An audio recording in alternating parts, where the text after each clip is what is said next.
उस वचन को जो आपको प्रभु ने भेजा है उसको देने से पहले एक और चीज है जो मैं आपको बताना चाहता हूं। मत्ती 8 उसकी 16 आयत में लिखा है कि जब शाम हुई उसके पास बहुत से लोगों को वो लाए जिनमें दुष्ट आत्माएं थी, और उसने उन आत्माओं को अपने वचन से निकाल दिया और सब बीमारों को चंगा किया। And when the evening came, they brought unto him many that were possessed with devils, and he cast out the spirits with his word and healed all that were sick. चंगा का इस यूनानी भाषा में बाइबल ओरिजिनल लिखी गई थी, जिसमें जिस शब्द को प्रयोग किया गया है वो है थेरेपियो, ग्रीक भाषा का 2323वां शब्द। एंड ही थेरेपियो ऑल,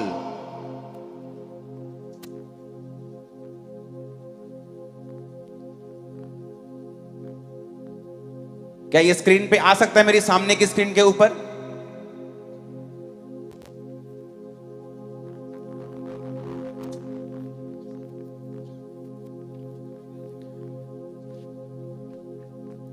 लिखा है 2323 में ही थेरेपियो ऑल। इसका मतलब पता क्या है? जो थेरेपी शब्द है वो इसी शब्द से निकला है। थेरेपी में होता है कि जब आप थेरेपी लेने जाते हैं तो डॉक्टर बोलता है अच्छा गर्दन को हिलाओ, अब ऐसे करो, अब टांग हिलाओ, अब हाथ हिलाओ, अब झुको, अब ऐसे ऐसे करो। थेरेपी वर्ड निकला है जीसस क्राइस्ट की हीलिंग से। He therapy you all that were sick. जब आप थेरेपी लेने जाते हैं तो सिर्फ डॉक्टर का काम नहीं होता, थेरेपी लेने वाले का भी कुछ काम होता है। डॉक्टर बोलता है भैन जी आ वाली बांह ऐ करके हुण ऐनू करो, ते भैन जी करदी ते फिर कहंदी आराम है मैनू, 3 दिन च कहंदी मैनू आराम है। क्यों? थेरेपी लई उन्हें। Jesus therapy you all that were sick. Jesus ने हील किया उनको जो बीमार थे। थेरेपी शब्द इसी शब्द से निकला है, क्योंकि यूनानी भाषा का जो ओरिजिनल बाइबल छपी है जिसमें यूनानी भाषा में, उसी भाषा से दुनिया की बहुत से वर्ड्स लिए गए हैं।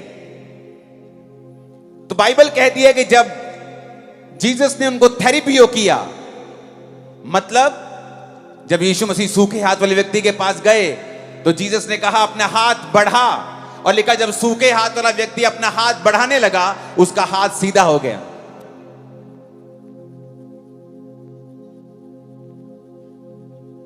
इसका मतलब सिर्फ जीसस ने सब कुछ नहीं किया, उसका भी एक काम था कि जो कुछ जीसस क्राइस्ट कह रहे हैं मैं उसको फॉलो करूं। और जैसे ही उसने अपना सूखा हाथ बढ़ाया, बाइबल कहती है उसका हाथ सीधा हो गया, उसका हाथ भर गया और हील हो गया। आज जब आपके लिए प्रार्थना की जा रही है चंगाई के लिए, तो इस बात का ध्यान रखें जो पहले नहीं कर सकते थे आपको वो करना है, क्योंकि सब कुछ यीशु मसीह के ऊपर नहीं छोड़ना है। अगर आप देख नहीं सकते थे, वचन सुनने के दौरान ही अपने आप को चेक करें, परमेश्वर आपको आंखें देकर यहां से आज वापस भेजेगा। अगर आप सुन नहीं सकते, एक कान से बहरे हैं, 2 कान से बहरे हैं, आज मैं आपको यीशु मसीह की प्रेजेंस से बोल रहा हूं।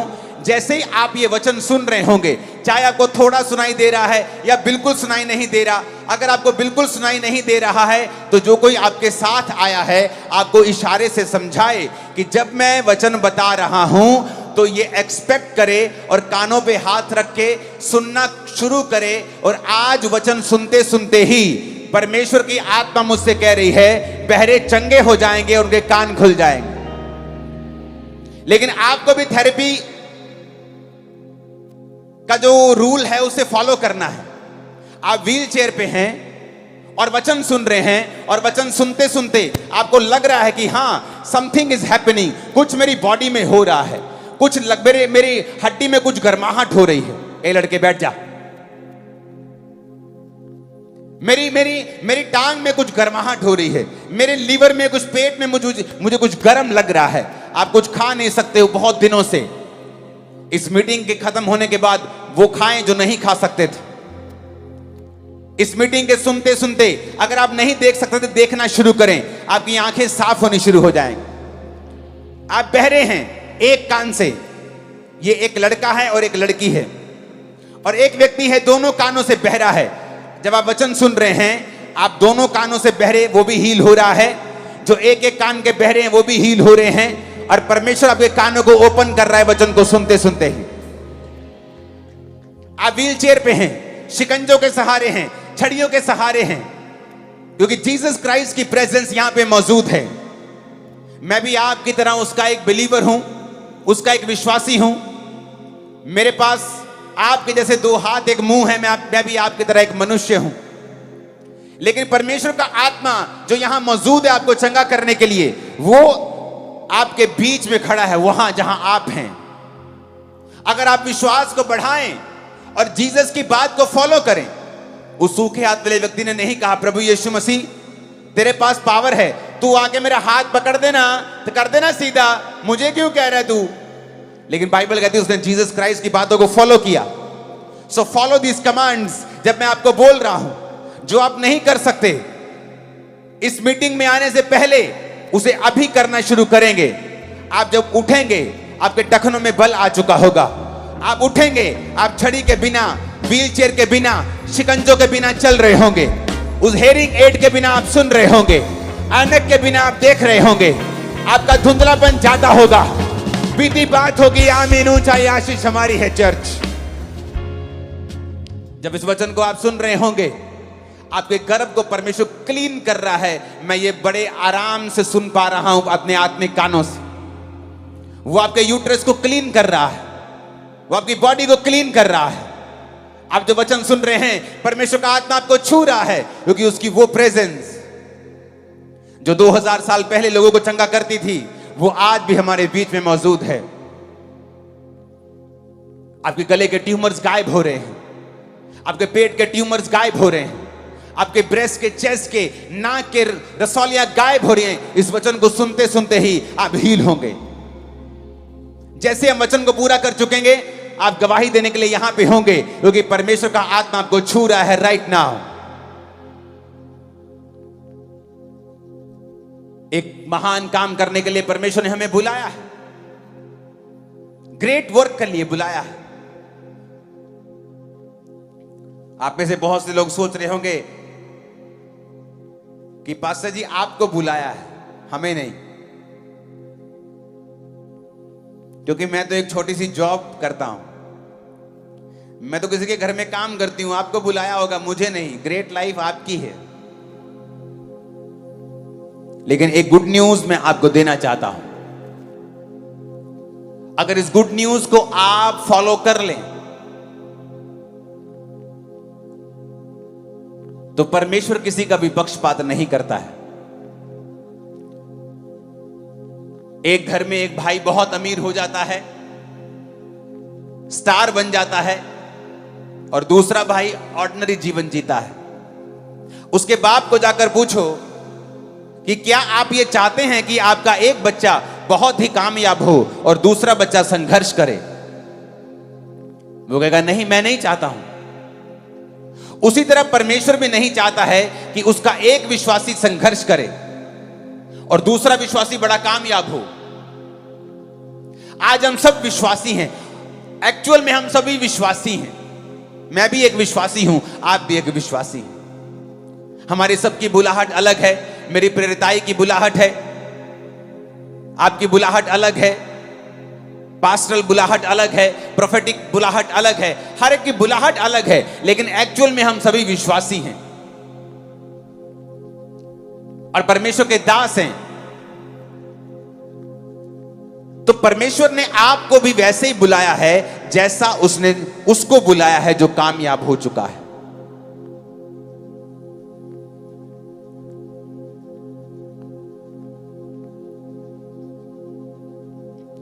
जिस तरह एक बाप नहीं चाहता उसका एक बेटा अत्यंत कामयाब हो और दूसरा बेटा कम कामयाब हो, वो नहीं चाहता है। परमेश्वर भी नहीं चाहता है कि उसका एक विश्वासी संघर्ष करे और दूसरा विश्वासी कामयाब हो। एक तो जाके हर महीने नई गवाही दे, और दूसरा एक छोटी सी गवाही के लिए इंतजार करे। उत्पत्ति 12 उसकी 1 आयत में लिखा है, यहोवा ने अब्राम से कहा, अपने देश, अपने कुटुंबियों, अपने पिता के घर को छोड़कर उस देश में चला जा जो मैं तुझे दिखाऊंगा। मैं तुझसे एक बड़ी जाति बनाऊंगा, मैं तुझे आशीष दूंगा, तेरा नाम महान करूंगा, तू आशीष का मूल होगा। जो तुझे आशीर्वाद दें उन्हें मैं आशीष दूंगा, जो तुझे कोसें मैं उन्हें श्राप दूंगा। भूमंडल के सारे कुल तेरे द्वारा आशीष पाएंगे। जब अब्राहम को यह बुलाहट मिली वो 75 साल का था। जब परमेश्वर ने आदम को बनाया था तो उसकी उम्र पता नहीं कितने हजार साल थी, पर वो पाप कर बैठा और उसकी उम्र को परमेश्वर ने थोड़ा कर दिया और वो 1000 साल से कम जिया। कोई 930 साल, कोई 969 साल, सबसे ज्यादा जीने वाला मतुशले हनोक अगर आप देखेंगे तो कोई 950 साल, कोई 930 साल। लेकिन बाइबल कहती इंसान पाप करता गया और परमेश्वर उनकी उम्र को कम करता गया। फिर परमेश्वर ने नूह के समय में कहा अब इसकी उम्र मैं कम कर दूंगा और 120 वर्ष की कर दूंगा। और फिर धीरे धीरे इंसान की उम्र कम होने लगी। फिर वो 700 साल जीने लगा, फिर 600 साल जीने लगा, फिर 500, फिर 400। अब्राहम 200 साल के कम जिया क्योंकि उस समय उम्र कम होती रही थी। उस समय 75 साल भी बहुत बड़ी उम्र होती थी कि जब 75 साल का आदमी होता था तो वो एक तरह का बुढ़ापे में प्रवेश कर रहा होता था। एक बूढ़ा आदमी जो 75 साल का है और उसकी पत्नी जो बांझ है, और अब्राहम उस देश से आता था जहां के लोग पैरों की लकीरों को देखकर भविष्य बताते थे और अलग अलग तरह की मूर्तियों से वो वार्तालाप करते, उनको पूजा करते थे। और परमेश्वर ने कहा अब्राम अपने देश, कुटुंबी, अपने पिता के घर को छोड़ के आजा, मैं तुझसे एक बड़ी जाति बनाऊंगा। एक नॉन बिलीवर बैकग्राउंड का देश जिसमें वो रहता है, और परमेश्वर अपने जन को कह रहा है अब्राम मेरे पीछे आजा, मैं तुझसे एक बड़ी जाति बनाऊंगा। What a joke. जिसके घर में एक बच्चा नहीं हुआ, 75 साल हो गए उसके उम्र को, और परमेश्वर कह रहा है, और क्या कह रहा है, अपना देश भी छोड़, अपना कुटुंब छोड़, अपने परिवार का, पिता का घर छोड़ और मेरे पीछे आ जा।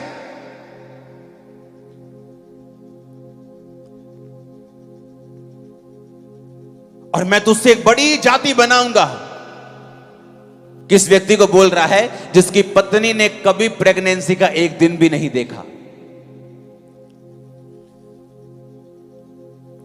एक अन्य जातीय देश में रहने वाला व्यक्ति, जहां के लोग बड़े बुद्धिमान अपने आप को समझते हैं और हर चीज का हल लकीरों से करने की कोशिश करते हैं, और परमेश्वर की बुलाहट उसको होती है कि तू अपने देश, कुटुंब और अपने पिता के घर को छोड़ के उस देश में जा जो मैं तुझे दिखाऊंगा। मैं तुझसे एक बड़ी जाति बनाऊंगा, तुझे आशीष दूंगा, तेरा नाम महान करूंगा, तू आशीष का मूल होगा। और वचन कहता है अब्राम निकल पड़ा। जब परमेश्वर ने कहा चला जा, परमेश्वर आपको बोल दे पंजाब को छोड़ दे, इंडिया को छोड़ दे, या अपने मोहल्ले को छोड़ दे, लेकिन कहां जाऊं? अब ये आवाज नहीं आई कि आप ग्रेट होना चाहते हैं, क्योंकि परमेश्वर के वचन के मुताबिक अब्राहम के वंश से प्रभु यीशु मसीह पैदा हुए हैं। और जो कोई आज प्रभु यीशु मसीह को कबूल करता है कि यीशु मसीह धर्म जात को बदलने के लिए नहीं आए, वो यीशु मसीह इतना छोटा नहीं है। वो यीशु मसीह इतना छोटा नहीं है कि इंसानों को धर्म में लड़ाए, वो इतना छोटा नहीं है। वो नया धर्म बनाने के लिए नहीं आया। उसने कहा मैं तुझे बुलाहट देता हूं। अगर यीशु मसीह को आप कबूल करते हैं, अपना उद्धार करता, अपने पापों को मानकर यीशु मसीह को अपनाते हैं, तो टेक्निकली आप अब्राहम के वंश से हो जाते हैं। और वही आशीष जो परमेश्वर ने अब्राहम को कही थी कि मैं तुझसे एक बड़ी जाति बनाऊंगा, मैं तेरा नाम महान करूंगा, तू ग्रेट होगा, तू आशीष का मूल होगा, राजा तेरे पास आया करेंगे।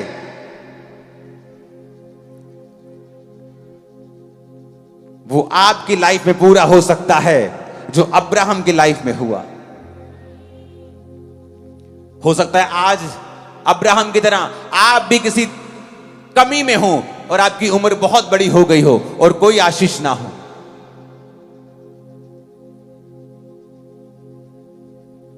आपको ये बातें जोक लगे कि परमेश्वर मुझे इतना ग्रेट कर देगा कि पूरी दुनिया मेरी आशीष को जानेगी, आपको भी ये जोक लग सकता है,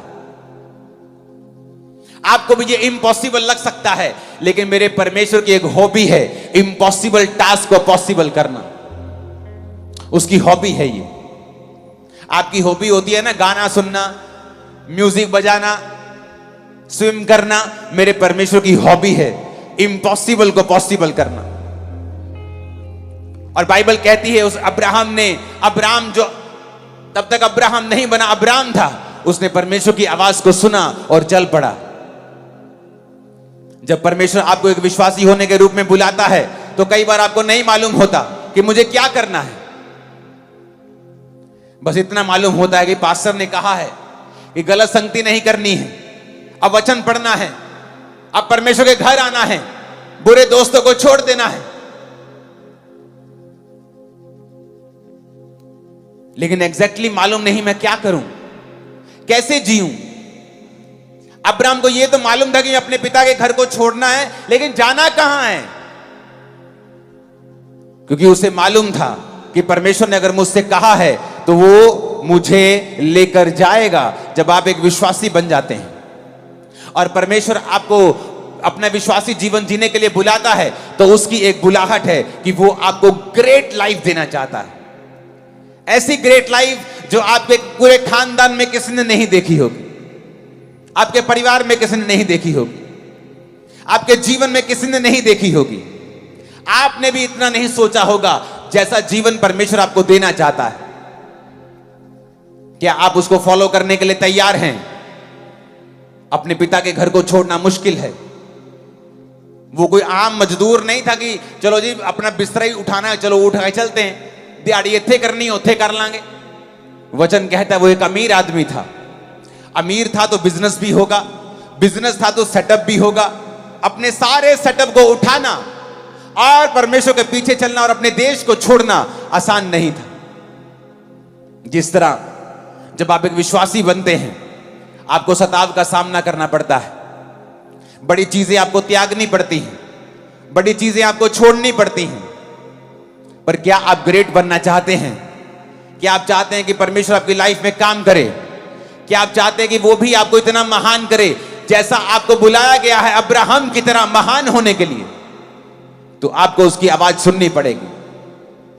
अब्राहम बहस कर सकता था कि प्रभु तू ग्रेट कहीं भी बना सकता है, तू तो खुदा है, तेरे लिए क्या मुश्किल है, इसी देश में मुझे महान बना दो,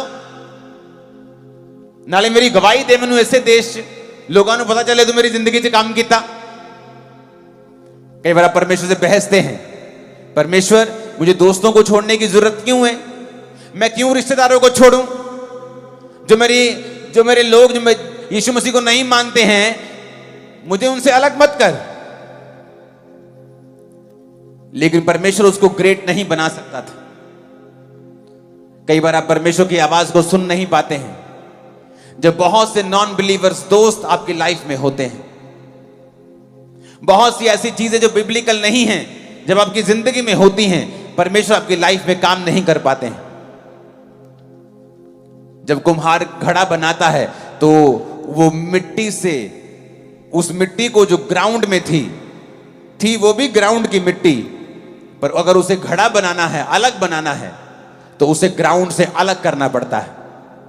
उसमें से वट्टे निकालने पड़ते हैं, अशुद्धियां निकालनी पड़ती हैं, घास फूस निकालना पड़ता है। जैसे जब परमेश्वर आपको दुनिया से अलग कर लेता है, फिर वो आपके अंदर से कमियां निकालता है। बेटा ये नहीं करना, ये नहीं करना, नशा नहीं करना है, ये नहीं खाना, ये नहीं पीना, वहां नहीं जाना। फिर वो आपको बैप्टाइज करता है। जिस तरह कुम्हार उस पानी के साथ मिट्टी को बैप्टाइज करता है, उसे बपतिस्मा देता है। फिर वो मिट्टी को गीला करके उसे मशीन पे रखता है और ठोकर मारता है बाहर से और अंदर से सहारा देता है। उसी तरह परमेश्वर आपकी लाइफ में करता है। एक तरफ से आपको परीक्षाएं देता है ताकि आपकी शेप आ सके, और दूसरी तरफ से आपको अंदर से सहारा दे के रखता है। कोई परीक्षा ऐसी नहीं होगी जो सहने से बाहर होगी। फिर होता है, घड़ा बन के तैयार होता है, फिर आग की भट्टी में जाता है, परीक्षाओं में जाता है, फिर तैयार होता है बन के, और उस ग्राउंड की मिट्टी से अलग होता है, सुंदर होता है, बिल्कुल पूरी तरह से अलग होकर मालिक के मुंह में लगता है, काम आता है। आप ग्राउंड की मिट्टी को मुंह में नहीं रख सकते, लेकिन अपने घड़े को मुंह से लगाते हो। क्यों? क्योंकि वो तैयार हो चुका है। उसी तरह से जब आप परमेश्वर के हाथों में आते हैं, वो आपको तैयार करता है। तैयार होने के लिए आपको ग्राउंड की मिट्टी से अलग होना पड़ेगा। आपको दुनियावी उन चीजों से अलग होना पड़ेगा जो वचन में लिखी हैं कि हमें उनके साथ कोई मैच नहीं है। आप उन लोगों की संगति करके जो नशे में रहते हैं, आप परमेश्वर की योजना को पूरा नहीं कर सकते। जो हर वक्त लड़कियां छेड़ने के लिए नुक्करों में खड़े रहते हैं, आप उनके साथ बैठकर परमेश्वर की योजना की हिस्सा नहीं बन सकते, आप महान नहीं बन सकते। परमेश्वर कहता मैं तुझे महान करूंगा, अलग हो जा, आशीष का तू मूल होगा। आप नहीं जानते परमेश्वर ने आपको कितनी बड़ी बुलाहट के लिए बुलाया है, कितने बड़े तरीके के साथ वो आपको महान बनाना चाहता है, कैसी जिंदगी वो आपको देना चाहता है फ्यूचर में, आप सोच भी नहीं सकते। लेकिन आपको उसे फॉलो करना पड़ेगा, आपको पूरे मन से उसको फॉलो करना पड़ेगा, अपना सब कुछ छोड़ के उसके पीछे चलना पड़ेगा। आपको आत्मा की बातों की ओर ध्यान देना पड़ेगा। जो संसार कहता है, शैतान कहता है, विरोधी कहते हैं, अपना मन उनसे अलग करना पड़ेगा।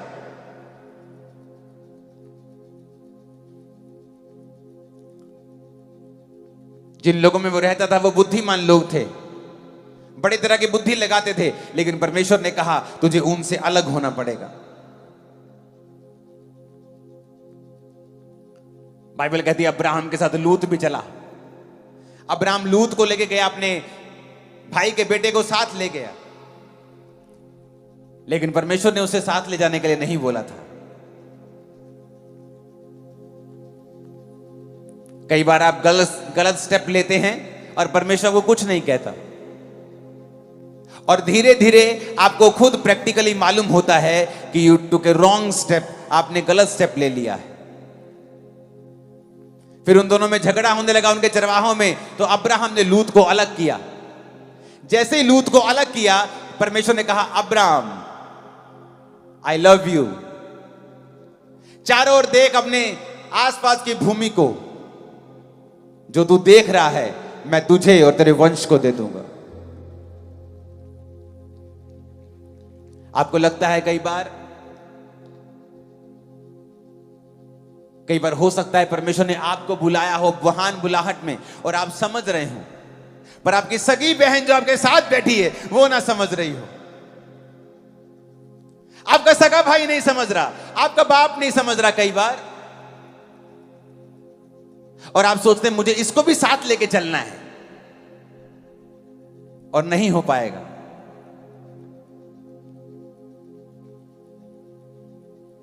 जब लूत अलग हुआ, परमेश्वर ने कहा देख अब ये सारी जमीन जो तू देख रहा है मैं तुझे और तेरे वंश को दे दूंगा।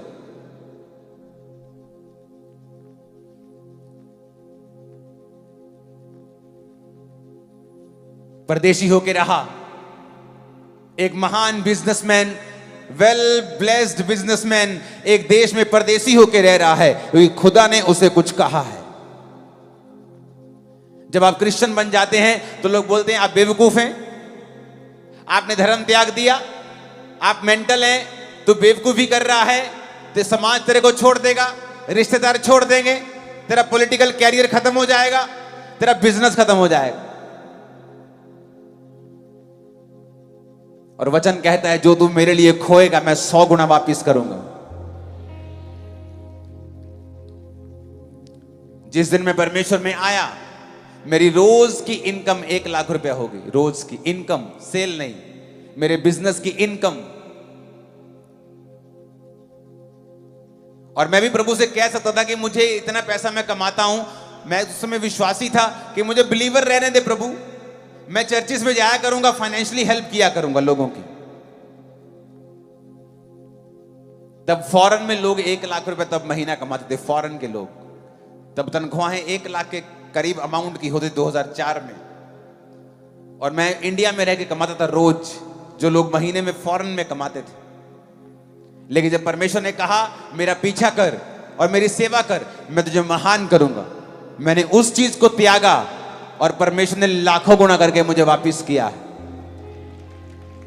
अब उसके किंगडम के लिए मैं कर रहा हूं, वो बात अलग है, क्योंकि मुझे अब पैसे की पर्सनल भूख नहीं।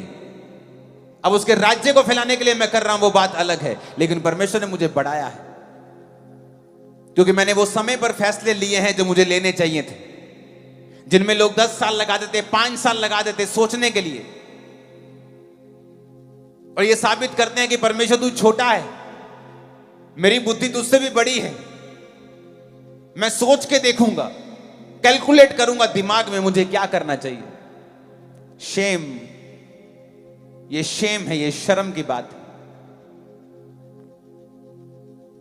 क्योंकि परमेश्वर आपको जानता है, वो आपका फ्यूचर देख सकता है, वो जानता है आपको कहां लेके जाना है और कैसे लेके जाना है। उसके तरीके दुनिया के तरीकों से अलग हैं। जब आप जीसस क्राइस्ट को फॉलो करें, पूरे मन से उसको फॉलो करें, पूरी तरह से पवित्रताई में उसको फॉलो करें, सब चीजों को त्याग कर जो खुदा से दूर रखती हैं, बल्कि वो सोचों को भी करप्ट करती हैं, जो प्रभु से दूर करने वाली सोचें आपके अंदर डलती हैं, ऐसे दोस्तों से भी अलग रहें। अगर कोई रिश्तेदार जिसके पास आप बैठते हैं और 15 मिनट बैठने के बाद आपका विश्वास कमजोर होता है परमेश्वर में, क्योंकि वो कुछ आपको सलाहें देना चाहता है, तो उससे अलग हो जाएं। क्योंकि वचन कहता है कि वो ग्रेटनेस का रास्ता जिसमें आप बुलाए गए हैं, आपको परमेश्वर ने आवाज नहीं लगानी है। अब्राहम को जब वो आवाज लगा रहा था, वो तुझे आवाज लगा रहा था, और तुझे लगा रहा था, और तुझे लगा रहा था, और मुझे लगा रहा था। कहता भूमंडल के सारे कुल, भूमंडल के सारे कुल, वो कनाडा में हो, यूएसए में हो, पाकिस्तान, इंडिया, सब कहता भूमंडल के सारे कुल तेरे द्वारा आशीष पाएंगे। वो तुझे बुलाहट दे रहा था। आज जब आप जीसस क्राइस्ट को फॉलो करते हैं, उसने आपको अब्राहम की तरह ग्रेट लाइफ के लिए बुलाया है, इमेजिन से परे जिंदगी जीने के लिए बुलाया है। जब आप उसको फॉलो करने लगते हैं, आप उसमें सिद्ध होने लगते हैं। अब्राहम जब 99 साल का हो गया, उससे पहले उसके जीवन में बहुत सी कमियां थी। बाइबल कहती है उसके देश में जब अकाल पड़ा, वो मिस्र में गया और उसने अपनी पत्नी को बोला, ये मिस्री लोग मुझे मार के तुझे अपनी पत्नी बना लेंगे, तू झूठ बोल देना वहां पे तो तू मेरी पत्नी नहीं है। वहां पे उसको नुकसान उठाना पड़ा, अब्राम को शर्मिंदा होना पड़ा मिस्र के राजा के सामने और उसकी पब्लिक के सामने, क्योंकि उसके राजा ने उसको बुलाकर कहा कि तूने हमसे झूठ क्यों बोला। एक खुदा का दास, खुदा का मैन ऑफ गॉड, उसको शर्मिंदा होना पड़ा क्योंकि उसने झूठ बोला। यह साबित करता है कि जो खुदा के दास हैं, जो खुदा के चुने हुए हैं, वो कोई आसमान से नहीं आए हैं, वो भी आप ही की तरह, मेरी तरह, इसी धरती के ऊपर इन्हीं शरीर और इन्हीं इमोशंस के साथ उन्होंने परमेश्वर में वॉक की है, चले हैं। मिस्टेक की उसने, और उसको बाद में उस मिस्टेक के लिए शर्मिंदगी सहनी पड़ी। कई बार आप परमेश्वर में चलते जाते हैं और सडनली आप डर जाते हैं, सडनली फियर आ जाता है मन में, आप नॉन बिब्लिकल चीजें करने लगते हैं, आप उन चीजों के सामने झुकने लगते हैं जिनके सामने आपको झुकना नहीं है, वो चीजें करने लगते हैं जिनको आपको करना नहीं है, क्योंकि आपके मन में डर आ जाता है। और उसके बाद फिर शर्मिंदगी आती है। फिर परमेश्वर कहता है, तूने मेरे वचन के ऊपर भरोसा क्यों नहीं किया? मैंने तुझे ग्रेट होने के लिए बुलाया है, महान होने के लिए बुलाया है। इन लोगों की शक्ल को देखे मत डर, मेरी बुलाहट की ओर ध्यान दे। मेरी तरफ देखता जा, बस अपनी कमियों को दूर करता जा। परमेश्वर ने कहा मैं तेरा निज वारिस जो होगा, तेरा निज पुत्र जो होगा, उसको ब्लेस करूंगा, लेकिन मेरी उपस्थिति में चलता जा और सिद्ध होता जा। बुलाहट के 24 साल पूरे होने के बाद परमेश्वर अब्राहम को फिर दर्शन देते और बोलते हैं, अब्राहम मेरे बेटे, आई लव यू। हर बार परमेश्वर कहता है आई लव यू, लेकिन बंदा कहता है परमेश्वर लव यू तो ठीक है, लेकिन मेरी जिंदगी कब चेंज होगी? पास्टर भी बोलता है गॉड लव्स यू, तू भी कहता है आई लव यू, लेकिन लाइफ बदलेगी कब ये बता। परमेश्वर ने कहा अब्राहम, अब तेरा नाम अब्राहम होगा, तू बहुत सी जातियों का पिता होगा, तेरी वाइफ का नाम सारे नहीं सारा होगा, क्योंकि वो बहुत अनेकों राजकुमारों की माता होगी। अब्राहम बोलता था परमेश्वर बस कर, अब बस कर, कितना बोलेगा तू, अब कितना वचन देगा मेरे को, कुछ किया तो है नहीं, बातें होती जा रही। लेकिन बाइबल कहती है अब्राहम ने विश्वास किया कि हां मुझ में कमियां हैं, मुझे तेरी उपस्थिति में चलना है और सिद्ध होना है। और वचन कहता है फिर परमेश्वर ने सारा को प्रेग्नेंट किया जब उसका मासिक धर्म बंद हो चुका था, जब अब्राहम बूढ़ा हो चुका था, उसे एक पुत्र दिया, उसका नाम इसहाक रखा गया, जो आज विश्वासियों का पिता कहलाता है। अब्राहम, इसहाक और याकूब के परमेश्वर बात करते हैं, मांगते हैं। उसने वो किया जो उसने कहा था।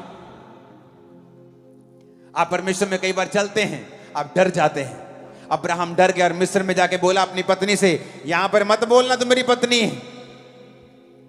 परमेश्वर ने कहा तू क्यों डरा, क्यों फियर किया तूने?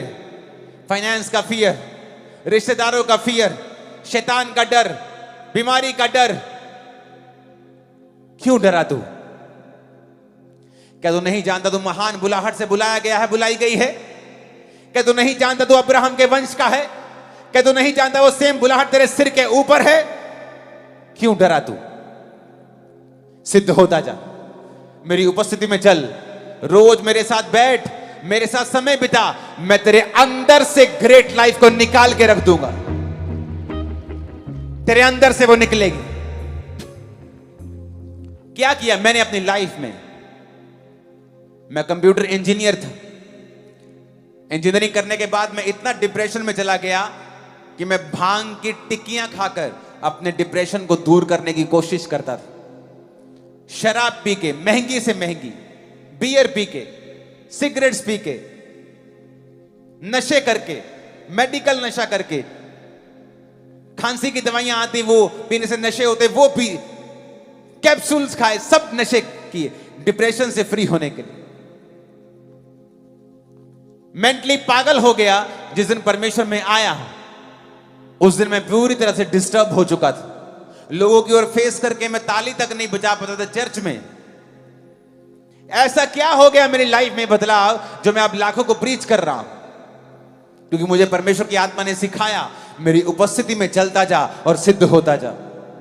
रोज खुदावंद के साथ बैठता हूं मैं आज भी, तब भी रोज, एवरी डे उसकी प्रेजेंस में बैठना नहीं भूलता हूं। आप लोग भूल जाते होंगे और आप नहीं समझ सकते कि परमेश्वर को जो आपकी ग्रेट लाइफ निकालनी है वो आपके अंदर से निकालनी है, बाहर से कुछ नहीं आना। अगर मुझे संतरे का पेड़ चाहिए तो मुझे संतरे का बीज लगाना पड़ेगा और उस बीज के अंदर से संतरा निकलेगा। बाहर से संतरे का पेड़ नहीं आएगा बना बनाया और वो बीज फल देगा, ऐसा नहीं है। मुझे संतरे का बीज संतरा देगा, आम का बीज आम देगा। तो परमेश्वर को आपकी लाइफ के अंदर से कुछ ब्लेसिंग को निकालने के लिए बाहर से नहीं पैदा करना है, उसको आपके अंदर से पैदा करना है। जब आदम को परमेश्वर ने बुलाया और आदम ने सब जानवरों के नाम रखे तो परमेश्वर ने कहा यार मुझे कोई भी तेरे साथ मैच नहीं कर रहा। हाथी तुझसे ज्यादा बड़ा है, शेर थोड़ा सा अग्रेसिव है, तेरे साथ जचेगा नहीं, यार कोई मैच नहीं कर रहा। बाइबल कहती परमेश्वर ने आदम को गहरी नींद में सुलाकर उसी के अंदर से औरत को निकाला, उसकी पसली को निकालकर मांस भर दिया।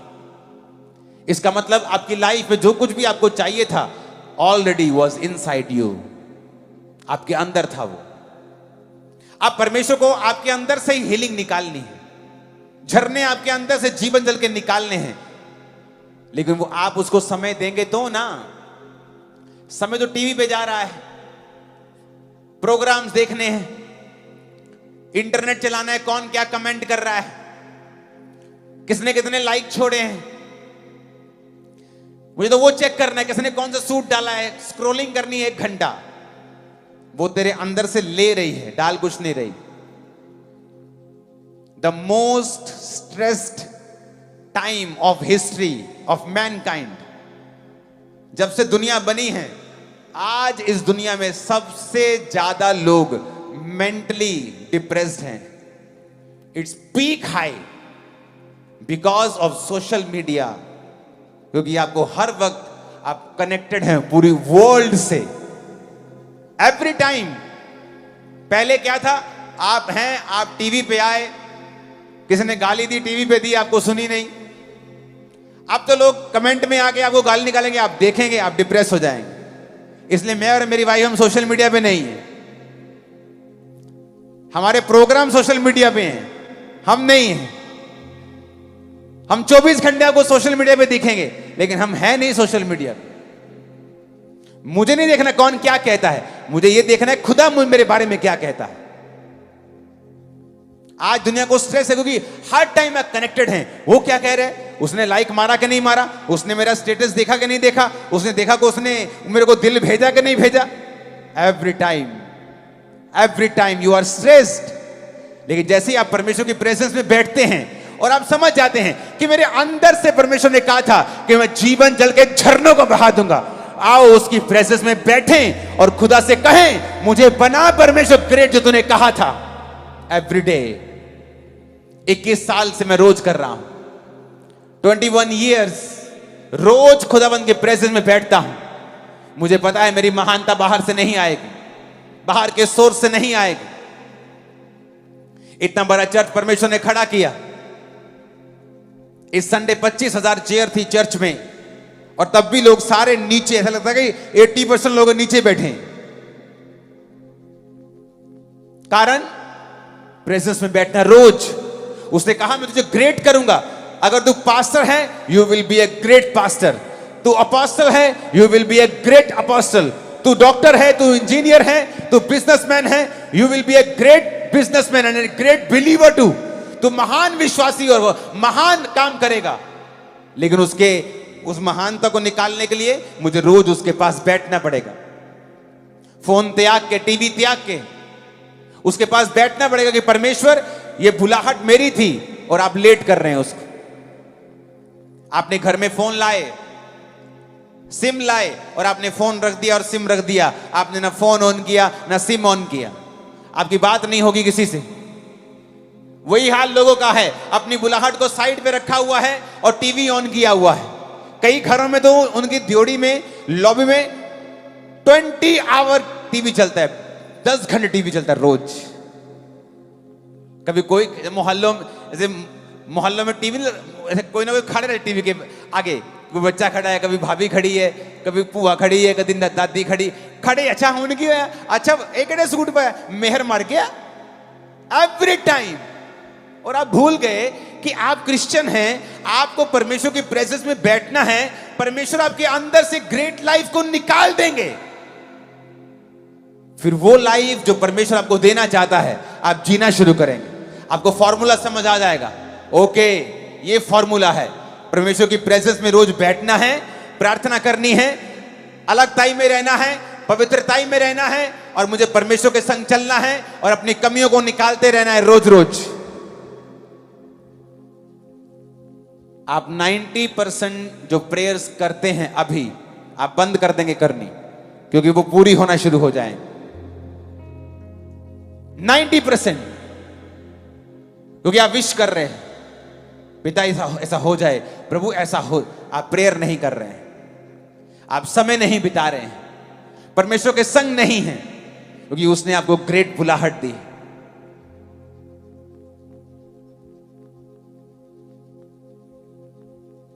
आपको डरना नहीं है। अब्राहम डरा और शर्मिंदा हुआ। आपको पेशेंस भी रखना है कि 24 साल बाद भी परमेश्वर कह रहा है, बेटे सिद्ध हो जा। ठीक है प्रभु। और वचन कहता है कि 24 साल बाद उसे यकीन हो गया था कि अब मेरा बेटा नहीं होगा, तब भी वो खुदा के साथ वफादार था। आपको 2 साल पता लग जाएगी आपको हीलिंग नहीं होगी, आप चर्च जाना बंद कर देते हैं, आप फास्टिंग बंद कर देते हैं। लेकिन अब्राहम को मालूम था कि अब नहीं होगा। उसने प्रभु से कहा भी कि इश्माइल तेरी दृष्टि में बना रहे, जो कि एक दासी का बेटा था जो उससे हुआ था, क्योंकि उसे मालूम था कि अब नहीं होगा। पर फिर भी वो खुदा के साथ वफादार था। वफादारी इज नॉट एवरीबॉडी गेम। सब वफादार नहीं रह पाते हैं। अब वफादार है हीलिंग से, डिलीवरेंस से, बरकतों से। जब ये नहीं आती फिर अब वफादार नहीं। अलीशिबा बांझ थी, बुढ़ापे तक कोई बेटा नहीं, बच्चा नहीं था। उसका पति तभी भी उस लाइन में खड़ा था जहां चिट्ठी डलनी थी कि कौन आज परमेश्वर के घर में जाके सारे रीति रिवाज करेगा। बिना आशीष के वो वहां खड़ा था। वो सोचता मुझे क्या जरूरत है यहां खड़े होने की, सेवा करने की। मेरे घर में कौन सा परमेश्वर ने बच्चा दिया है। मुझे, मैं जाऊंगा चर्च में शर्मिंदा होऊंगा, लोग पूछेंगे हाँ जी आपकी उम्र जी 80 साल 90 साल हो गई, अभी तक नहीं हुआ ना, फिर चलो कोई गल नहीं यार, लोग मुझसे बात करेंगे, मैंने जाना नहीं परमेश्वर के घर में। पर वचन कहता वो वहां मौजूद था। वो चंगा करे ना करे वो आपका परमेश्वर है, ब्लेस करे ना करे वो आपका और मेरा परमेश्वर है। आमीन ऊंचे वाला चाहिए चर्च। वफादार था अब्राहम। ग्रेट बनना है तो सब कुछ छोड़ के उसके पीछे हो जा। ग्रेट बनना है, उसने तुम्हें भिखारियों वाली लाइफ नहीं दी। रोने के लिए नहीं बुलाया तुमको, डिप्रेस होने के लिए अपने पास नहीं बुलाया, संघर्ष करने के लिए बिल्कुल नहीं बुलाया उसने तुम्हें अपने पास। अगर तुम्हें ब्लेसिंग लेनी है तो तुम्हें एक काम करना पड़ेगा, सब कुछ छोड़ के खुदा के पीछे होना पड़ेगा। अपनी बुद्धि का त्याग करके परमेश्वर की बुद्धि को अपनाना पड़ेगा। अपना दिमाग, अपनी सेंसेस घर पे रखे, आपको परमेश्वर के वचन के पीछे चलना पड़ेगा। कुछ समय तक आप नॉनसेंस लग सकते हैं,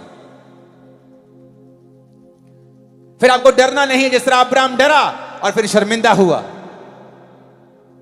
फिर आपको सिद्ध होना है जिस तरह वो रोज परमेश्वर की उपस्थिति में प्रभु ने कहा चल और सिद्ध होता जा। रोज उसकी हुजूरी में बैठना है, रोज प्रार्थना करनी है, रोज बाइबल पढ़नी है, हर हफ्ते रोजा रखना है, वफादार रहना है। उस संगति का हिस्सा नहीं बनना है जहां पास्टरों की खिलाफत होती है। कोई पास्टर हो छोटा या बड़ा, परमेश्वर के राज्य में वो छोटा बड़ा गैदरिंग से नहीं होता है। हर दास खुदाबंद का आदर के योग्य है। जहां कोई भी दास हो उसके खिलाफ बातें हों। यहां तो कुछ ऐसे मूर्ख भी हैं जो पुलपट से दासों की खिलाफत कर जाते हैं, अपने आप को दास कहते हुए भी। एक असली दास यह काम नहीं करता है, क्योंकि उसे पता है वो अब्राहम के वंश का है। अगर तुम अब्राहम के वंश को कोसोगे तो बाइबल कहती तुम पर श्राप आएंगे। अब्राहम ने गलती की और उसने डर के झूठ बोला। तुमको उसका न्याय करने के लिए नहीं बोला, परमेश्वर उसका न्याय अपने आप कर देगा। वो अब्राहम को अपने आप सीधा कर देगा, लेकिन तुमको उसका न्याय करने के लिए नहीं बोला। मूसा ने गलती की, वचन कहता है, और मरियम और हारून को परमेश्वर ने कोड़ी कर दिया। उसने कहा उसने गलती की, मैं सीधा करूंगा, तुम्हारा काम नहीं बोलने का। जबकि वो भी प्रॉफिट्स थे, वो भी नबिया थी। हारून एक नबी था। क्योंकि विश्वासियों का हमारा काम नहीं है एक दूसरे की खिलाफत करना, हमारा काम है अपनी बुलाहट की ओर ध्यान देना। मूर्ख लोगों का काम होता है कि दूसरे की थाली में क्या है, अपनी थाली बेहतर कर। मूर्ख अपनी थाली, अपने आप को बेहतर कर, दूसरों पर ध्यान देना बंद कर दे। अपने आप को बेहतर कर, अपनी बुलाहट पे ध्यान दे। परमेश्वर ने तुम्हें ग्रेट होने के लिए बुलाया है, एक ऑर्डिनरी लाइफ के लिए नहीं बुलाया है।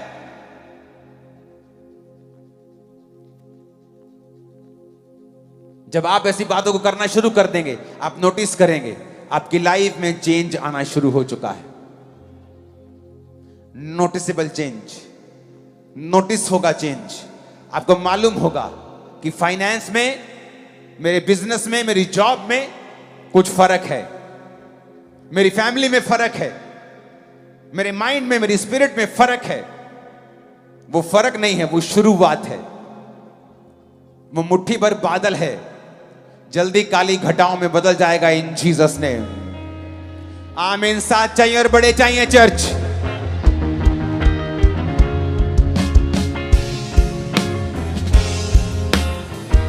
ऊंची आवाज में आमीन चाहिए, ऊंची ऊंची ऊंची।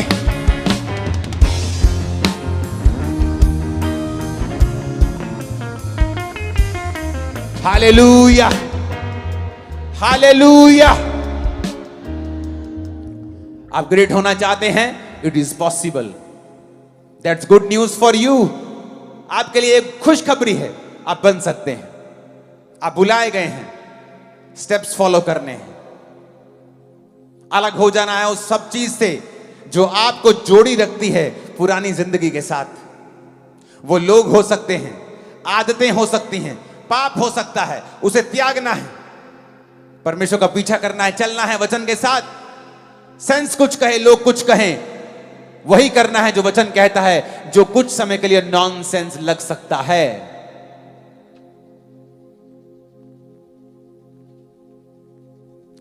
अब्राहम को बहुत दिमाग लगाना यार, तू अपना इतना बड़ा बिजनेस है तेरा, इतना बड़ा सेटअप है तेरा, सरकारों में तेरा सेट है, यहां सेट है, सब सेट है, बिजनेस छोड़ के कहां जा रहा है तू? कौन सा परमेश्वर? क्या वो इस देश में काम नहीं करता क्या? तुझे घर छोड़ के क्यों जाना है? पिता के घर को छोड़ के क्यों जाना है तुझे? सेंस ज्यादा यूज करोगे तो परमेश्वर को मिस कर दोगे। सेंस वहां यूज करो जहां परमेश्वर ने करने के लिए बोला है आपको। लेकिन जब परमेश्वर का वचन आता है तो उसने कहा है मुझे फॉलो कर, फॉलो मी। भेड़ कहा है परमेश्वर ने आपको, और भेड़ लंबा, गहरा और ऊंचा नहीं देख सकती। वो पूरी तरह से चरवाहे के ऊपर डिपेंडेंट रहती है। यीशु मसीह के ऊपर डिपेंडेंट रहें और जो वो कहता है करें, डरे नहीं, सिद्ध होते जाएं और रोज उसकी हजूरी में बैठें और अपने आप को उन चीजों से अलग कर लें जो आपकी बुलाहट से आपको दूर करती हैं। मैं आपको वायदा करता हूं, खुदावंद की प्रेजेंस में उसकी आत्मा से बोल रहा हूं, 6 महीने के अंदर आप एक बड़ा चेंज जो नोटिस किया जाएगा अपनी लाइफ में देखेंगे। 6 मंथ आप ये स्टेप्स फॉलो करें, 6 मंथ आपको मालूम होगा ये है बदलाव, और वो शुरुआत होगी, और वो शुरुआत होगी। वो छोटा सा बादल एक बड़ी घटा में बदल जाएगा इन जीसस नेम। आमीन ऊंचे वाला चाहिए चर्च। Hallelujah, hallelujah. आप तैयार हैं? जीसस को फॉलो करने के लिए तैयार हो? इससे पहले कि मैं आप लोगों के लिए प्रार्थना करूं, क्योंकि अगर मैं अभी आपको आगे बुलाऊंगा तौबा की प्रार्थना के लिए, तो आधा किलोमीटर लंबा पंडाल है, हम आधा पौना घंटा लगा देंगे इसमें, लेकिन मुझे प्रार्थना अभी करनी है। लेकिन जहां भी आप हैं, आप वहीं बैठकर घुटने टेक कर प्रार्थना करेंगे मेरे साथ। अगर आप प्रभु से दूर हैं, क्रिश्चियन होने के बावजूद भी, आप कभी चर्च में नहीं गए, आप पहली बार सुन रहे हैं, आप भी अपने घुटनों के बाहर आ जाओ। मैं आपको बुलाहट नहीं दे रहा हूं, आज परमेश्वर आपको बुलाहट दे रहे हैं। बाकी सब लोग अपने घुटनों पर नहीं, अपने हाथों को उठाकर इन सब लोगों के लिए प्रार्थना करेंगे।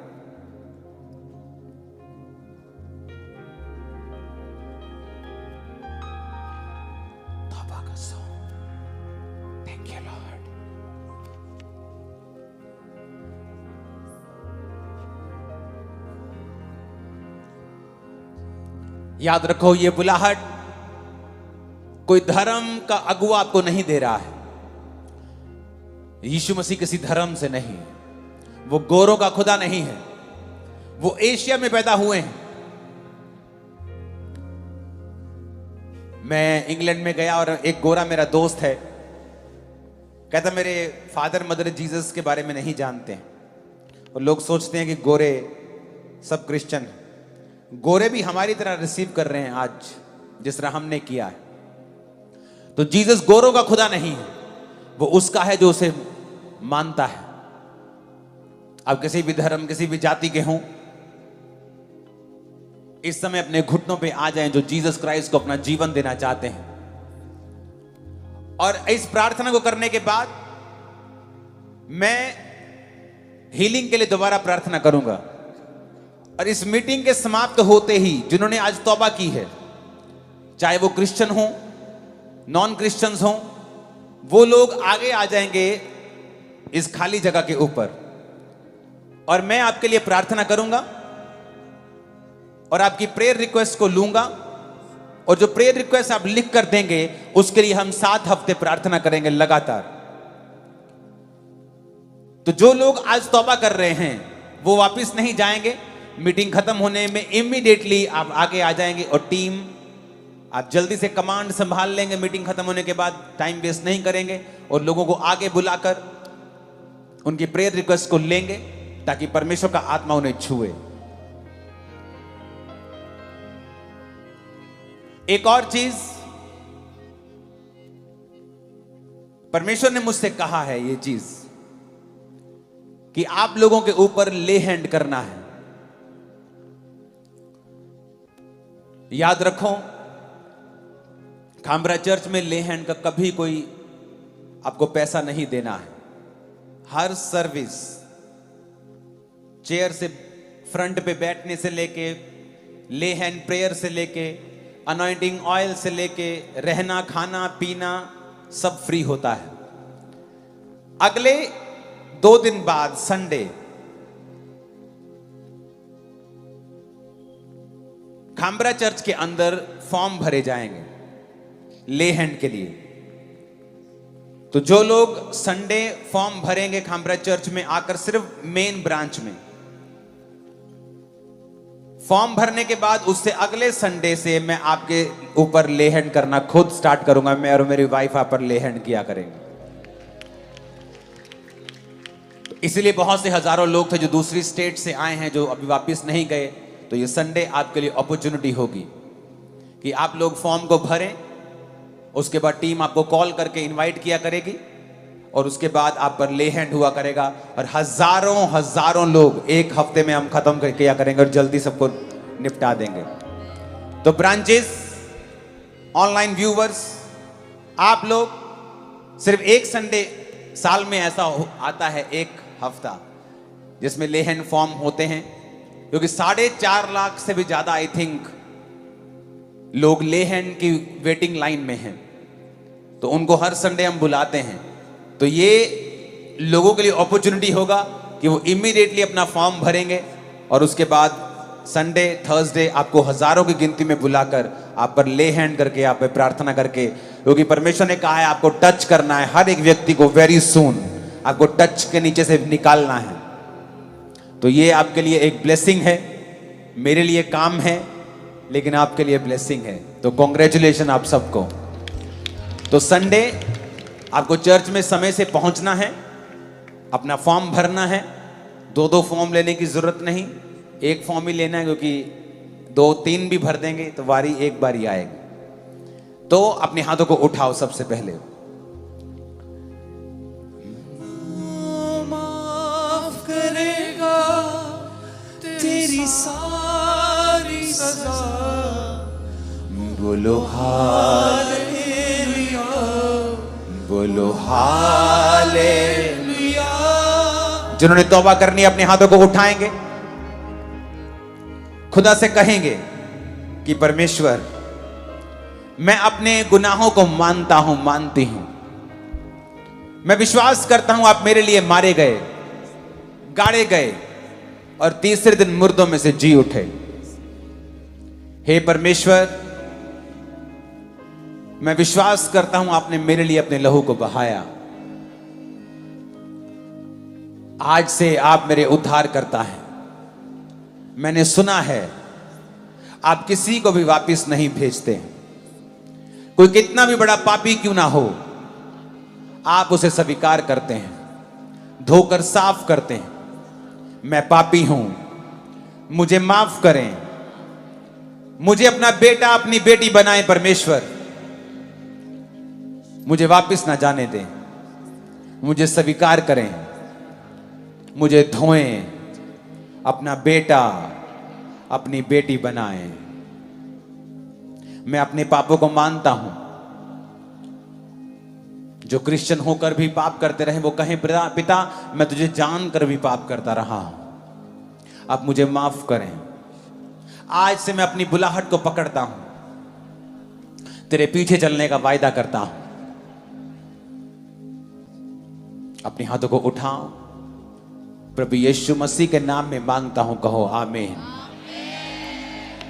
फिर से एक बार कहो आमीन। एक बार फिर आमीन बोलो।